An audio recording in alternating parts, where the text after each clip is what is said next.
have had to deal with an immigrant shift of allergies. An immigrant But shift. but the floods in Porto Alegre, in Rio Grande do Sul, the southernmost state contiguous with Argentina, have been devastating, just devastating. Just in one sentence, you exposed my profound lack of knowledge of the geography of South America. Join the rest of us. What we are taught about Latin America writ large is embarrassing. Mm-hmm. What? Another conversation for another day. We are going to Ecuador this summer, though. So wonderful. Yeah. But what is not wonderful, Joseph, is the war against the Jewish story. And so this is one of the recent articles you sent me. And so the subtitle is Yossi Klein Halevi. Yeah, so let's talk about this. An American who made Aliyah, journalist, philosopher, someone who works at the Shalom Hartman Center in Jerusalem, has written an important, I think, vital statement about the missing history, the absence of history on the campus with regard to Israel, and only Israel being held accountable for its behavior. There is no statement that today is day 216 of a war initiated by Hamas.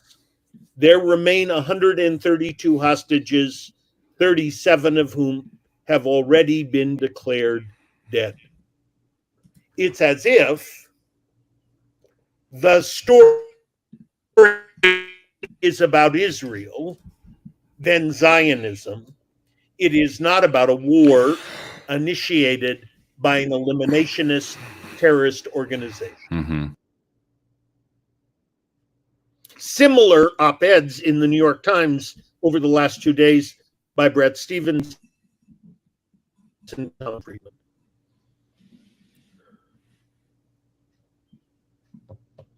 So answer answer for us the question that begins this article. How has it come to this?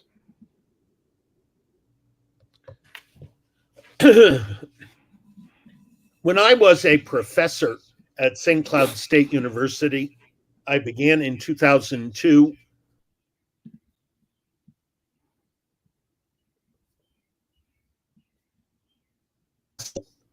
In which an Israeli who was a member of the history department at St. Cloud charged his inability to even be interviewed for a tenure track job was part of a systemic issue of anti-Semitism on then the largest state university in Minnesota. I would become part of a settlement in which the university and state of Minnesota set aside $1.5 million to create a Jewish studies program that linked the campus and community on a campus where there were not 25 Jews. What did I find? I found a strong, vital, anti-racist faculty caucus of color. I was called the angry Zionist professor. This same caucus were the faculty advisors to the Students for a Free Palestine. Anti-racism and the ability to take Palestinians as part of the racist problem then morphed post George Floyd, post Black Lives Matter, now DEI. You have 20 years of Jewish reality being reshaped, retold, by an entire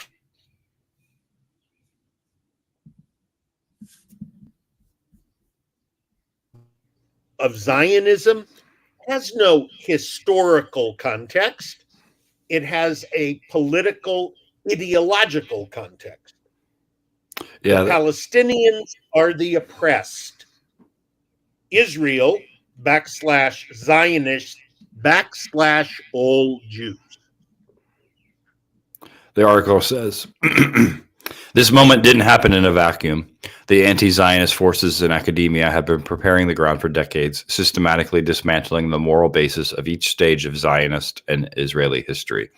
The attack began on the very origins of Zionism, which was transformed from a story of a dispossessed people re indigenizing it in its ancient homeland into one more sordid expression of European colonialism, Europe's post Holocaust gift to the Jews, leaving us with the bill for its sins.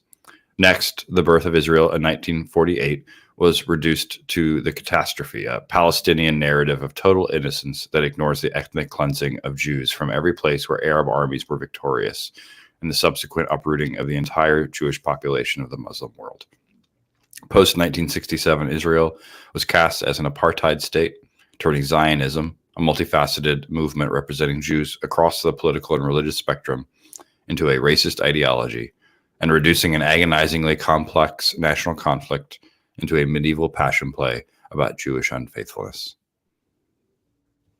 And that one That's line, both strong and clear, about the complexity, there is no binary way of understanding the Palestinian-Israeli conflict.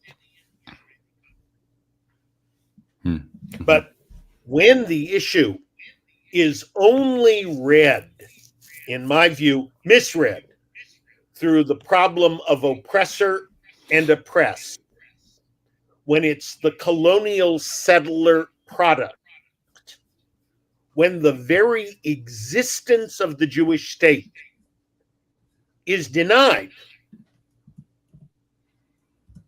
how can we possibly resolve an issue this complex through the slogans being exchanged as chants, purposefully used to harass? If I can't sit and discuss your misunderstanding of my history because you are certain you understand my history,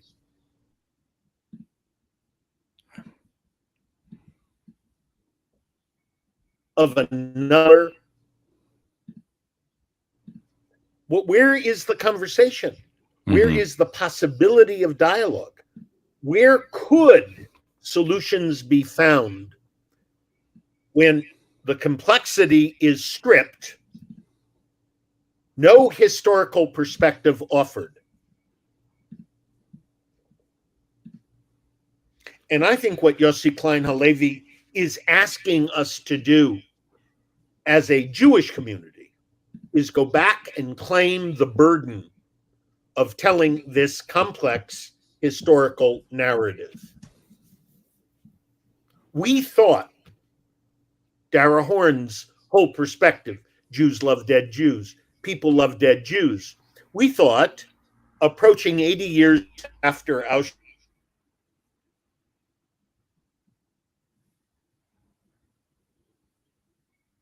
value, we can change the next two generations. But Yossi Klein Halevi's conclusion is right there. We made a mistake. The universal values misled people into misunderstanding, to denying the particularities of the Jewish community, of Israel, of Zionism. So we have to go back. How many different states mandate Holocaust education? We have to make sure people understand we were victims. We were merely a community of survivors that could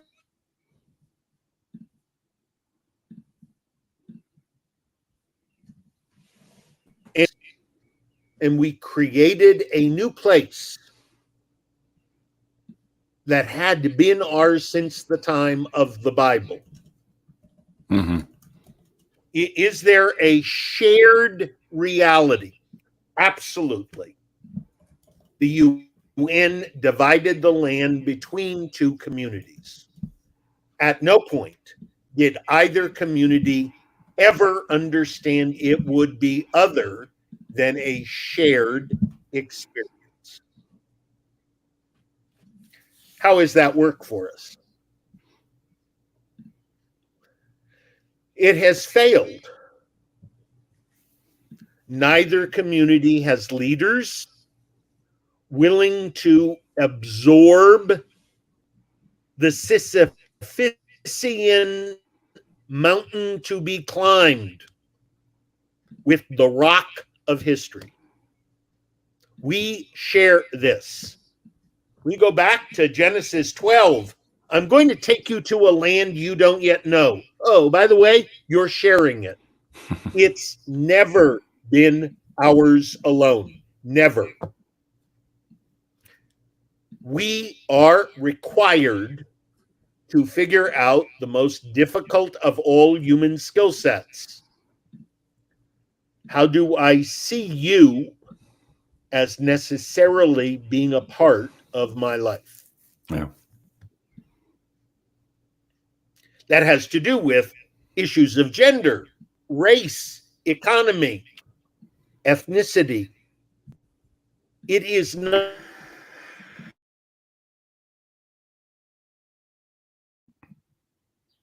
the better victim, the more painful, triggered survivor.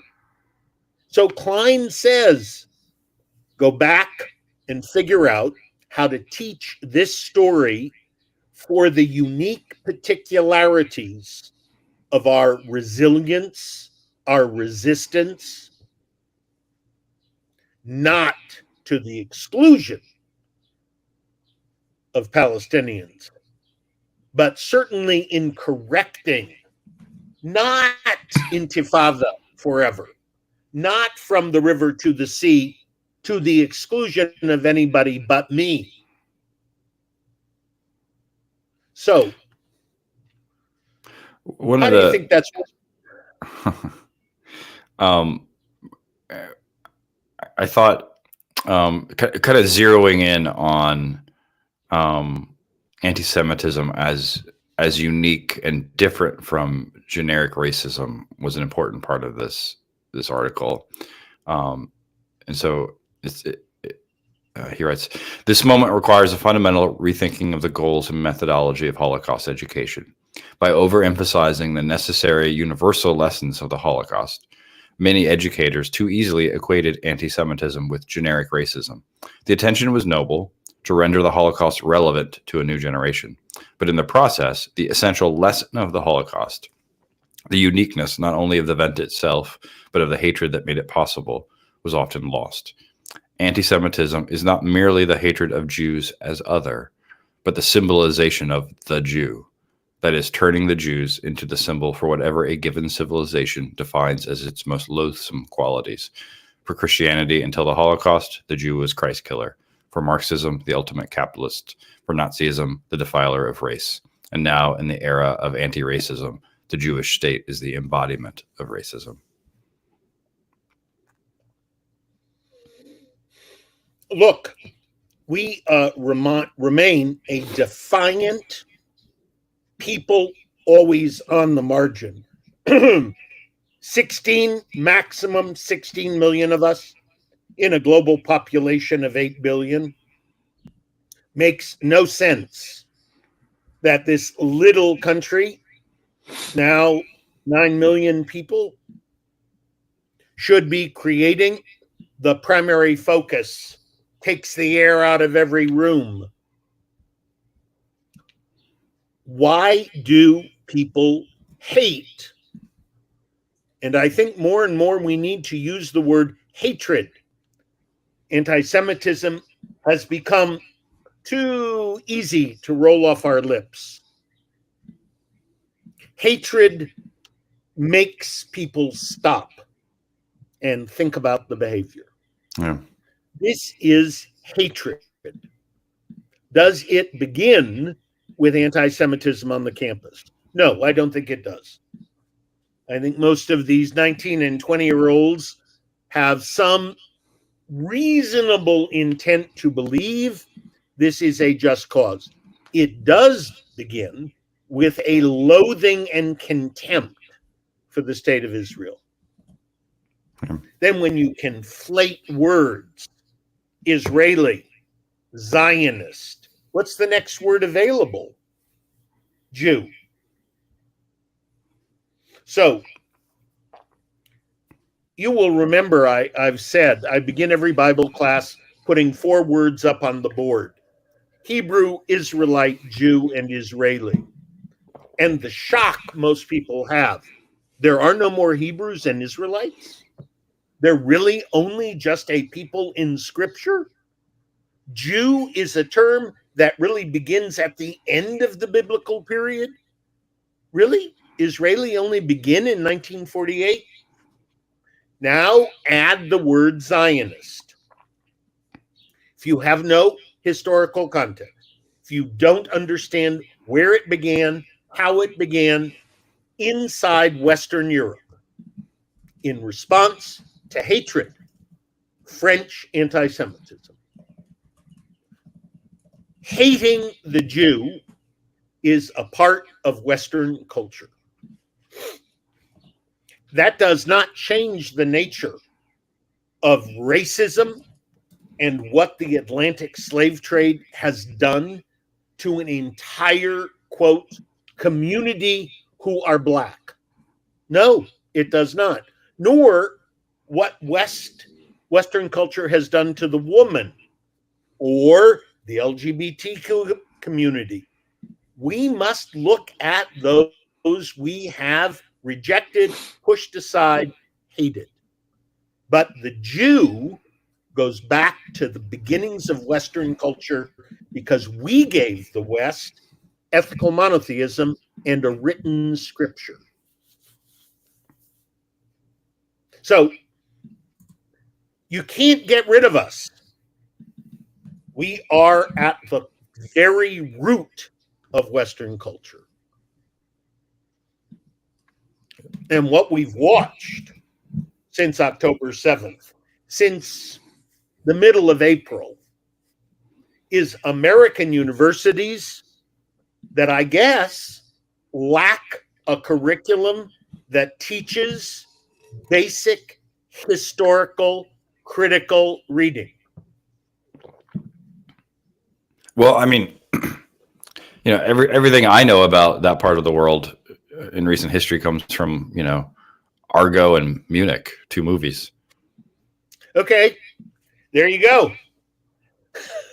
So add social media and a generation that finished high school inside on screens because of COVID and is literally addicted and transfixed to a screen. They don't even use email anymore. Texting is out. So Klein wants us to stop and look at this moment and say, all right, it's been terrible. What are you going to do to change it? And it is a moment of painful self-regard. The Jewish voice for peace, is that to be included in the way I teach the normative understanding of the Jewish community? In the same way, I teach the ultra-religious Zionists, rabbis in Israel who are asked, is it permissible on the Sabbath to blockade trucks bringing food into Gaza? Yes, it is. Which part of this picture doesn't fit the old Sesame Street question? Am I going to include both sides of the most wild extremes and try to be in dialogue with someone who doesn't understand either the Jewish voice for peace or the ultra-Orthodox Zionists. Yeah, Klein, towards the end of this article, Klein writes, many, perhaps most, of the campus protesters are likely not anti-Semitic. They may have Jewish friends or be Jewish themselves, but that is irrelevant. They are enabling an anti-Semitic moment. What is under assault is the integrity of the mid-20th century Jewish story, of a people rejecting the self-pity of victimhood and fulfilling its most improbable dream, renewing itself in its broken old age and the land of its youth. The shift from the lowest point Jews have known to the reclamation of power and self-confidence is one of the most astonishing feats of survival, not only in Jewish but world history. It is that story that is being distorted and trivialized and demonized on liberal campuses. I was just in New York last week, and I saw the same posters of hostages defaced that Klein mentions here in the article. And tell me what you think.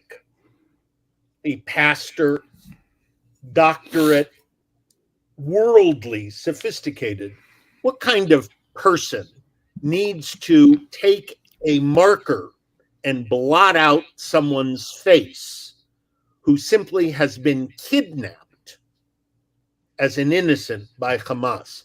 How am I to understand that? It's the lack of humanity when you encounter it is quite astonishing.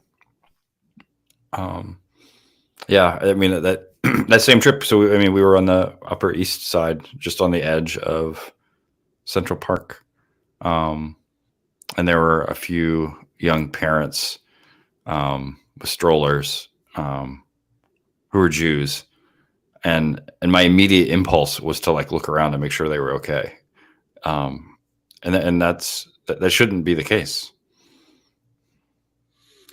There is a picture that many people have seen of the first African American girl being taken into school in the South to, quote, integrate it, desegregate it. What is the most horrific part of that photo is the hatred seen on the face of the white students. Yeah. I have to, as a white person, own what a black person sees when they see white. I ask non-Jews to see my physiognomy, my hand gestures, my loud voice, and not see a meme.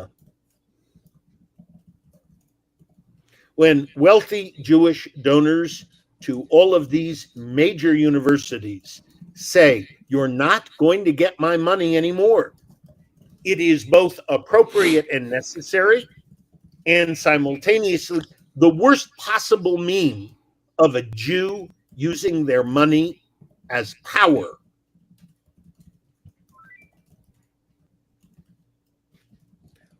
What are we to do? This little community in North America, how many Jews are there in the faculty, staff, and student body of all of these universities? And yes, some Jews among the protesters. And yes, now some Jews on the outside physically imposing themselves on the encampments.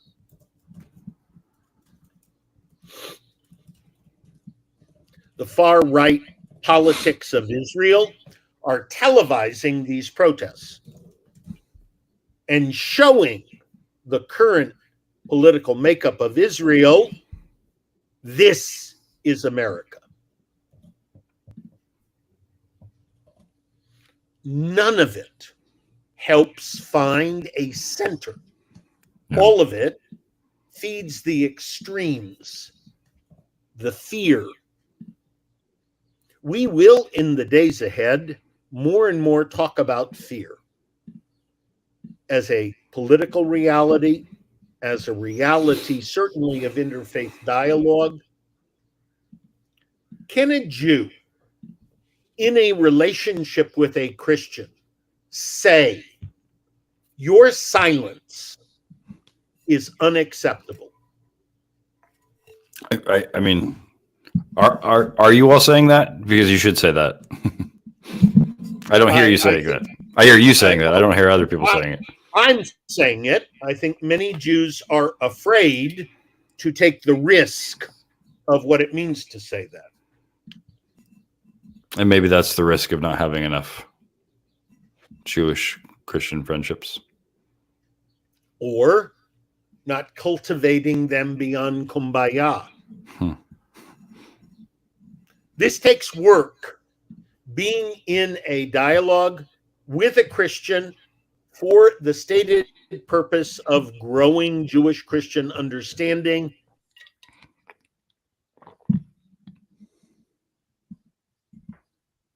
Thank you for coming tonight.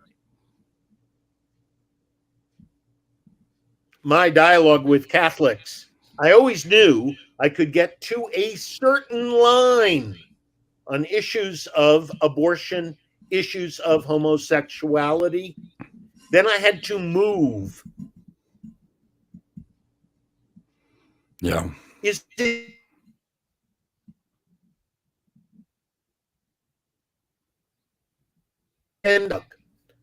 to 50 Christian thinkers? Would you come and talk with Joseph? What do you think the answer would be? Not sure. It's a little, nope. If he's a Zionist, he probably isn't on my DEI.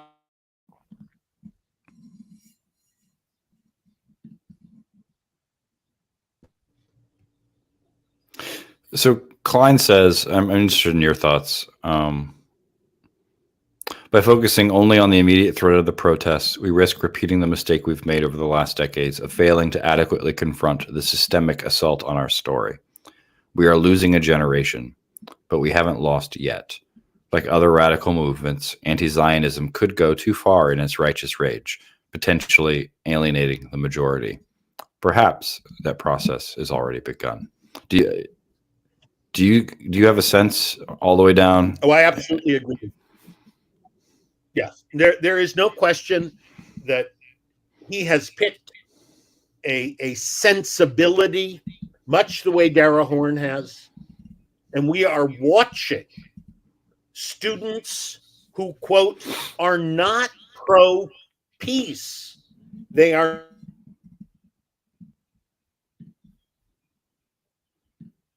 Palestinian. You are for violence. We need critical perspective. We need to go in and say to these students, excuse me, before this protest goes any further, could you answer these questions? University is for what you're doing, but we want to know if you understand what you're doing. And Jews must do that first amongst themselves. Have we all taken too much of the diversity and lost our self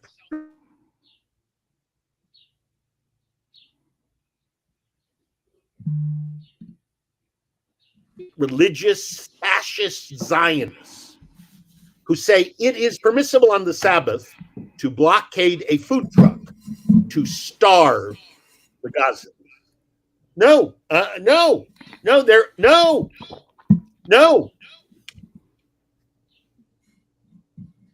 Do Jewish Voice for Peace, as stated by definition anti-Zionists, how long do you want the big tent to be open to them? We have to get past that horrific moment where a president of the United States said after Charlottesville, there are good people on both sides. No. Halevi is asking the Jewish community Ultimately, this will mean the community at large when Jews come to understand this. Accept me in all my universal, utopian, messianic strivings. I am a particular person. It is the particularity of my passion, or the Hebrew Bible, not the Old Testament. It is my particular passion that the Holy One holds me accountable to a living covenant that puts me in dialogue with you as we both wait for the not yetness. The two of us have not figured out, how does that go with a Muslim? What kind of Muslim? Do we need to make the Jewish-Christian dialogue inherently and necessarily a multi-faith conversation? But it does begin by my saying, no, I want neither the far right nor the far left. I'm done with what it means for the tent to be that big. That's a good way of putting it. Okay, I understand that the moment in which we live demands a big tent analogy.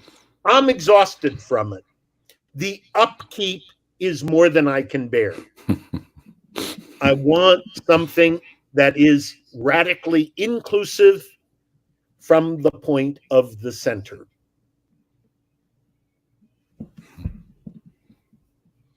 And I don't know how I'm going to get there, because this moment in time is a bitter division.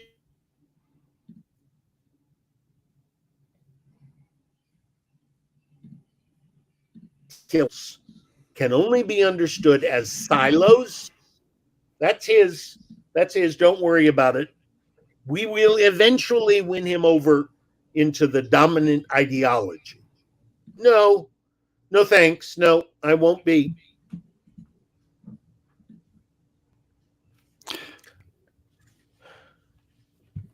One of the other articles you sent me, how do we tell the story of the Holocaust after October 7th, Holocaust Remembrance Day? So to talk a little bit about how October 7th impacted Remembrance Day this year. Yom HaShoah is the Holocaust Memorial Day, originated in 1950, linked to the Warsaw Ghetto, distinct from the UN's January 27th, when the Soviets liberated Auschwitz. There was a discussion in early Israel about putting Yom HaShoah into Tisha B'Av, the 9th of Av, when we observe the destruction of the two temples.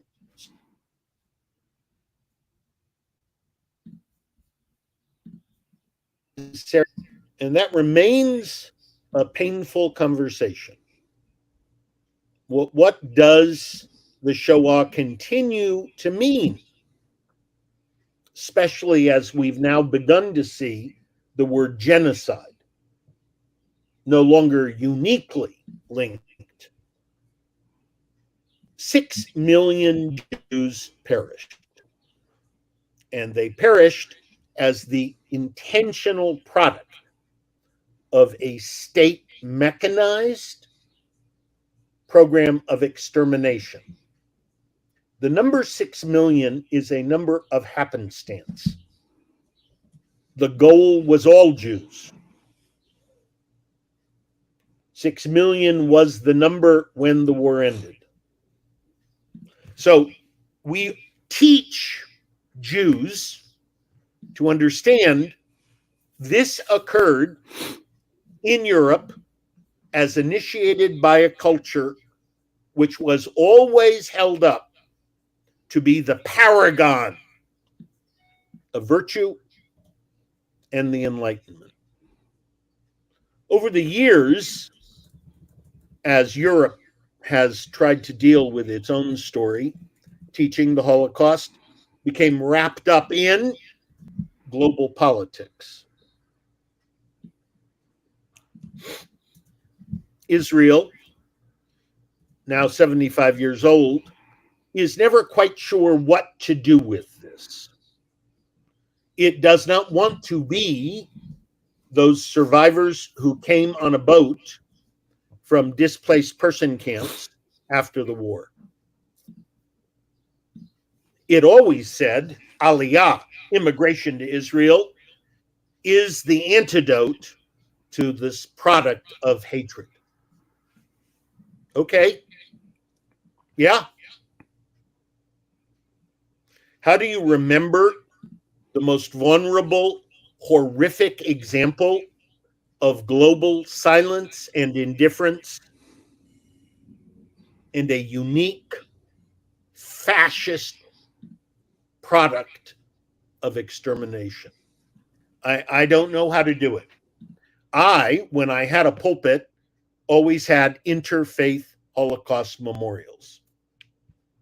I did not believe it was appropriate for Jews to celebrate this alone, because it is a story in which there were righteous Gentiles who saved us, in which there were people who could have done more and remained silent. There's a texture to this text. October 7th will go down as the single gravest day of Israeli failure to fulfill its single greatest purpose, to keep Jews safe. We are all forced to remember, as Jews hid in safe rooms, we couldn't keep each other safe. So the very promise of Israel following the Holocaust re-triggers that existential fear.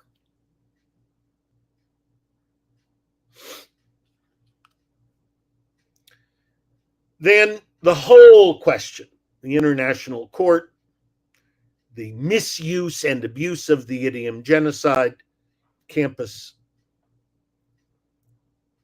The word genocide comes out of the legal attempt to understand a unique set of human crime, unlike anything else. As we go back, we see there have been other examples of genocide, but it was the Shoah, the Holocaust, that initiated that conversation.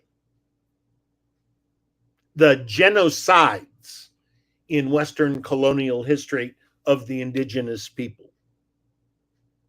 The genocide, Turks and Armenians.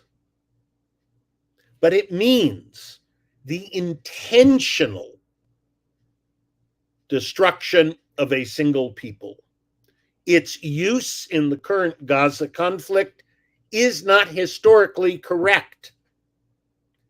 The devastation and prosecution of this war is unconscionable. It is not genocidal. It is an act of state revenge, unconscionable. Hence, now Biden saying, no more bombs. You're not going to go into Rafah using our weapons. Okay. How do you remember 6 million while you're fighting a war that was initiated by yet another eliminationist group? And that's where this becomes truly disturbing. No one understood that the Nazis had determined they would do all they could to eliminate all Jews. I don't know what those words mean.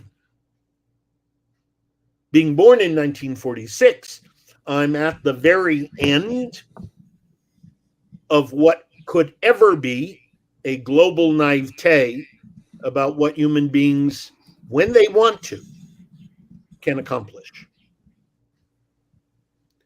I believe Hamas when it says we will destroy the nation of Israel and all Jews. I don't think it is merely rhetoric.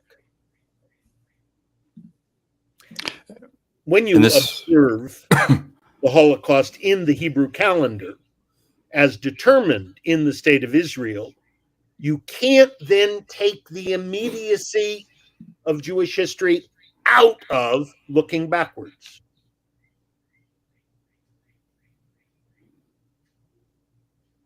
And I don't want it to be misused by those who market the Holocaust for political division. this article adds an additional layer of complexity given the conditions of Gaza. It says, I think it's still too soon to know exactly how things are shifting. We're still in the moment, inside the catastrophe. We have not had a chance to grieve and digest the disaster of October 7th.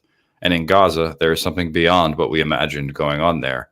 Gaza does not exist anymore as we knew it. Professor Amos Goldberg, a Hebrew University historian of the Holocaust and memory, told me.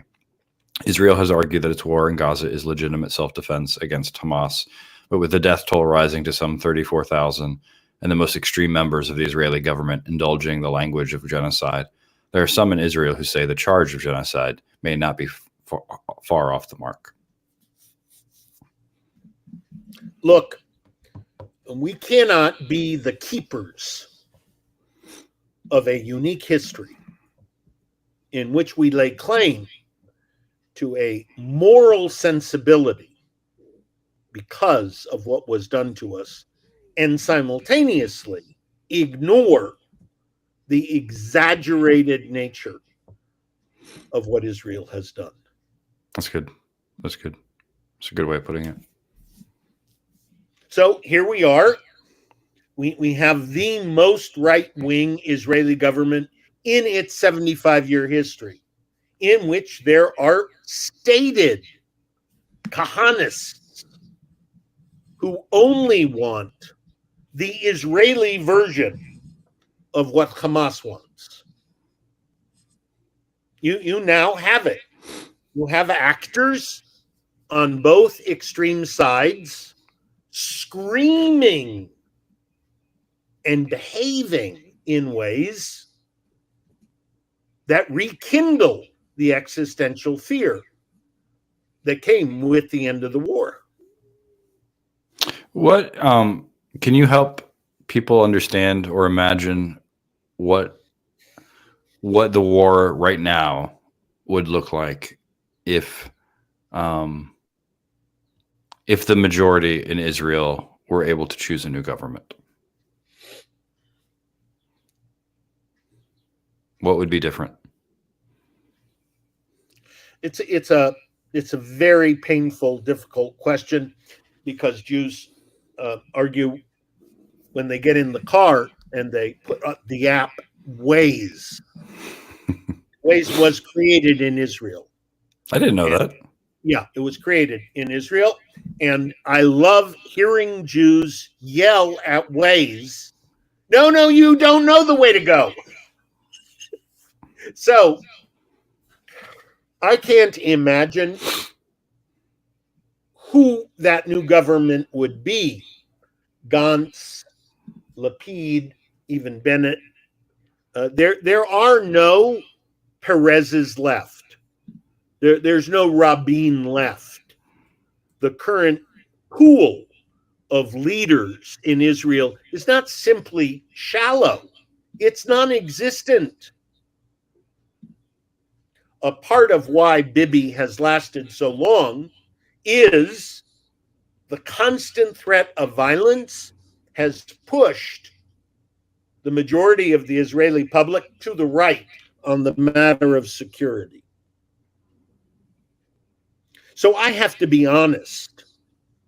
if I was living in Israel after October 7th and I saw the abysmal failure of the government, of the intelligence, of the army, my overreaction would probably deny me a very good perspective on what give me a better model.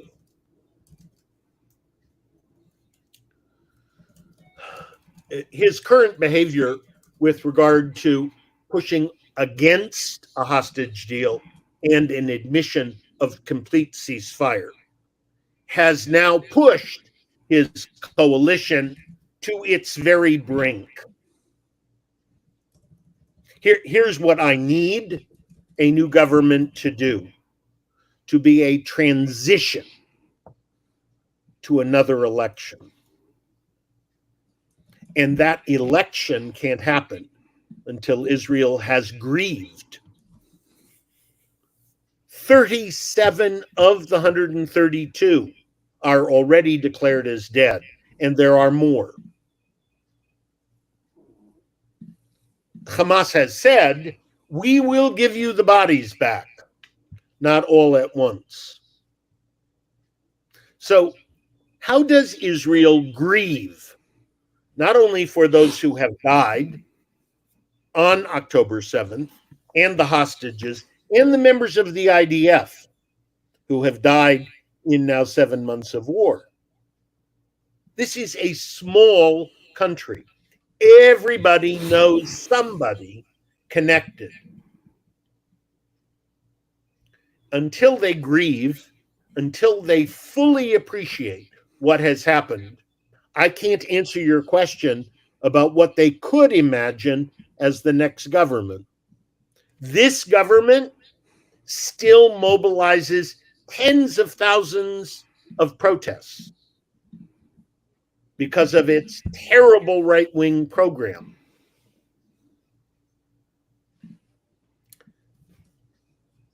I can't imagine an Israel that does not now confront the presence of an ultra-Orthodox community, which demographically has the highest birth rate and demands the most finances for its non-participation in the army and the economy. That's not going to last anymore. I don't know how this war should have been prosecuted. At what point in the fighting of the war following October 7th did it become, fill in, please don't use the word genocidal?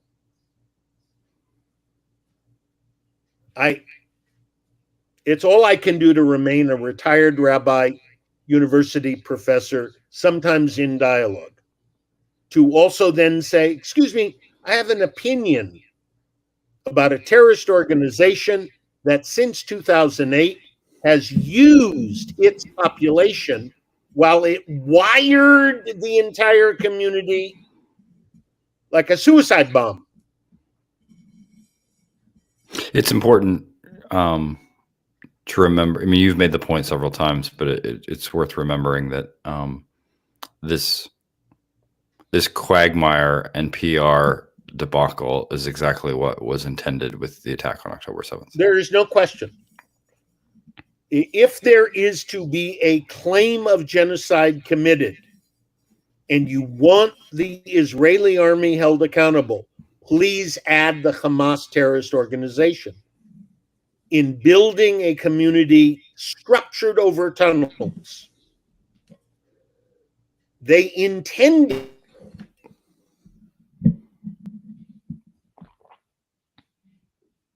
carry the devastation and death of its citizens while they hid, fired rockets, used hostages as human shields.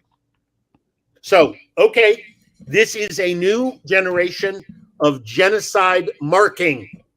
Fine. Israel and Hamas, mutually accountable. So, the first the Klein article that we started with talks about history. and I've mentioned this before, so when I became a pastor almost 25 years ago, at our annual gatherings, there would be resolutions put forward to divest from Israel and things. When did Palestine win the ideological battle, like in the media and in the academy? Like when did that happen? I think it began in 67 when Israel won, and it took on the so-called West Bank, Judea and Samaria, and kept it. They would eventually give back the Sinai in a treaty with Egypt, the so-called Cold Peace with Egypt.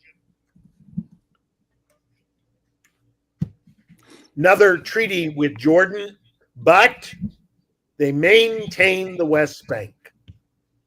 There were attempts, Oslo, many different offerings. After the Second Intifada, Israel built walls to separate the West Bank and Jerusalem in particular. That's because Palestinians, it's a terrible word. I don't know how to define the people who chose to enter Israel as weapons of mass destruction. They came for the purpose of getting on a bus in the morning, in the afternoon, in order to kill the most civilians at a single time. To go to a pizza restaurant on the Tel Aviv beach to kill the most human beings possible. That idea that Jews created a ghetto wall to keep out those who sought to destroy us. That's when the story shifted permanently. And the apartheid image, the checkpoints, the indignities, and a great deal of that is true. I hated the wall. Then I went, and my friends said, we hate the wall too, but we can put our kids on the bus and expect them to come home from school. Yeah. Yeah. The complexity of this story is, do you want to share? Here are time and time again offers. 98%, 97%. Here's a map. Let's divide it. Let's even divide Jerusalem. Nope. We want it all. Okay. Nobody can have it all.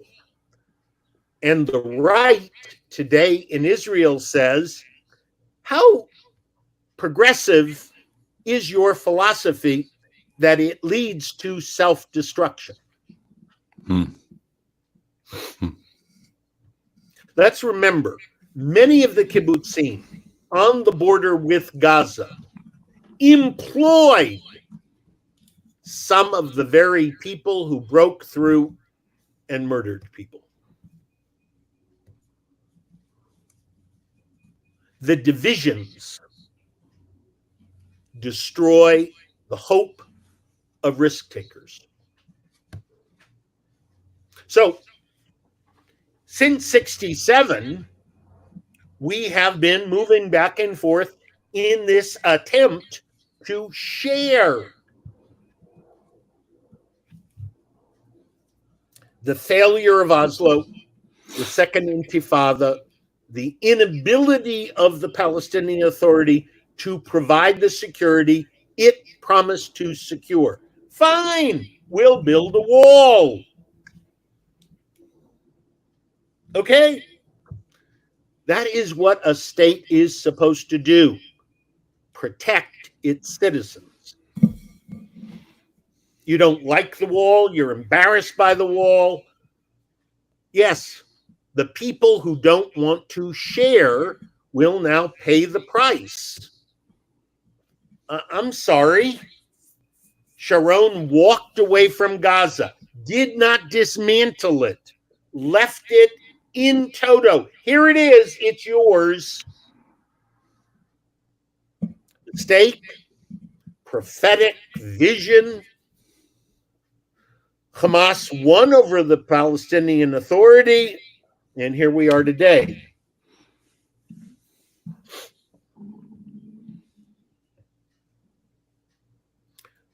We've never been very good at figuring out how to tell the story for public consumption. Never. Because we've always been on the margin. How do we tell the Christian dominant culture? We didn't kill him. He's one of us. Please stop hating us. How do you add a new chapter to that? Yeah. Members of Congress voted against a bill defining anti-Semitism because they did not want to not be able to read the gospel the way they see it. I thought we had truly gotten past this.